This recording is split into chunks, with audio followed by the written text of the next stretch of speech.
Taliwas sa inanunsyo ng Malacanang nitong Lunes, itinanggi ni dating Executive Secretary Lucas Bersamin na nagbitiw siya sa pwesto. President Ferdinand R. Marcos Jr. has formally accepted the resignations of Executive Secretary Lucas P. Bersamin out of delicadeza, after their departments were mentioned in allegations related to the flood control.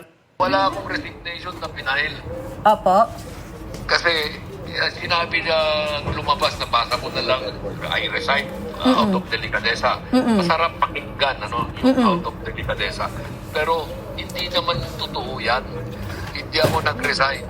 Ang akin lang is when they make an announcement about my personal one, like did I resign or not, they should have consulted me first. Courtesy yan, di ba? Huwag naman yung i-announce na lang nila, you are the last to be told.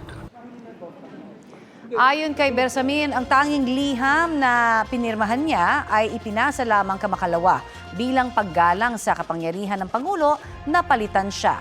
Nagkausap din daw sila ni Pangulong Bongbong Marcos pero hindi na siya nagbigay ng detalye. Sinisika pang kunin ang pahayag ng Malacanang tungkol sa sinabi ni Bersamin.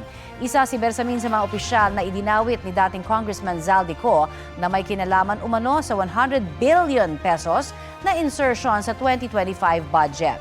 Maring itinanggi ni Bersamin ang sinabi ni Ko dahil wala naman anyang kinalaman ang kanyang opisina sa insertions o sa budget process. Dinipensahan din ni Bersamin ang kanyang apo na si dating PLLO Undersecretary Adrian Bersamin na binanggit din ni Ko sa kanyang video. Mabuting tao raw ang nakababatang Bersamin at hindi gagawa ng anumang labag sa utos ng nakatataas sa kanya. Handa raw ang nakatatandang Bersamin na harapin ang anumang kasong isasampal laban sa kanya sa korte.